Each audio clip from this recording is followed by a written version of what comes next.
So, anyway, the Ijiji came down.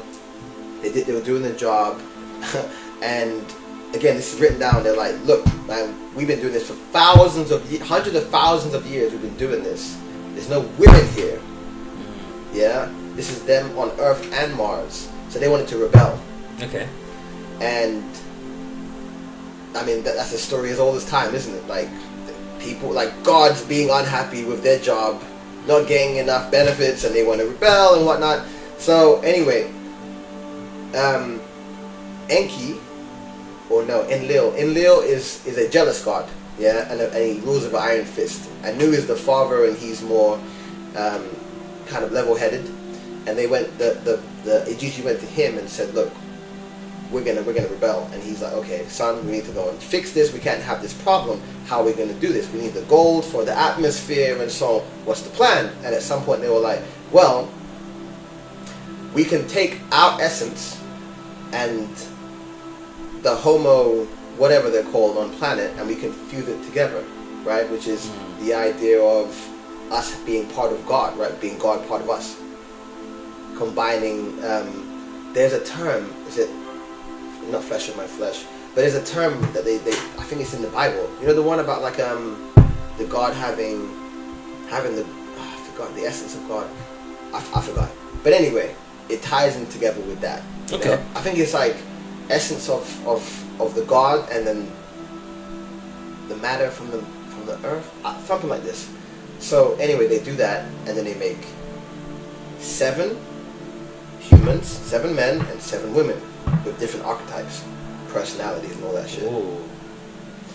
And they were able to. The idea was, okay, we need these humans to procreate so they can do the job for us, right? Because the Gigi are tired, they ain't getting any pussy, and they ain't got any benefits, and they're tired, right? So that's why the whole idea was we're gonna engineer these humans for us that are like us, but they're not connected to the ether. They don't have their pineal gland opened.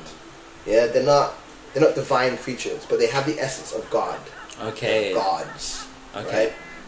And so that was kind of it. And I think I forgot her name, but there's one. The one is like the female god, and she manages to get the humans to mate, right? No, sorry. She got them to bang, but they couldn't procreate, and that's a failure. So they did it again. I forgot what they changed. They changed something, and they were able to create. And the first man was called Adama. Okay. Adam. So that happened, and then they were like, okay, well, leave them to procreate, and they're the ones that can be like the lowest of the slaves to do our job for us. Then at some point there was an intergalactic war that happened, and they had to bounce. The god had to bounce. So that happened. I'm telling things out of order, but there was a great flood at some point, and this is when Thoth comes in. I've forgotten, but the interesting part, which was always quite astounding for me, because, well, it's interesting, I'd say that, is allegedly when the gods went away, because there was a mad war going on, and there's parts of if you go over to Egypt, there is like the sand there is like evaporated glass. Okay. Like it was heated at some crazy temperature and turned to dust. Okay. Like lasers and shit, or whatever. Wow. And then there's even parts of the pyramid where like things have been blown off from the inside or something. So it's like some kind of super weapon blew off these pieces, and it's really, really strange. Really, really strange. But if you look at the dust, it's like very fine sand particles. It's like glass. Okay. Like glass has been vaporized, like literally vaporized. Damn. At a high level, and there's even some bodies there that are like stuck. Well, they're not stuck, but it's like the couple in Mount Vesuvius. Oh, okay. No, Pompeii. Pompeii, yeah. The couple that are together. Okay. There's people like that, and they're still like stuck. They're like skeleton, but it's like they just been vaporized. Damn. Yeah, somewhere over there.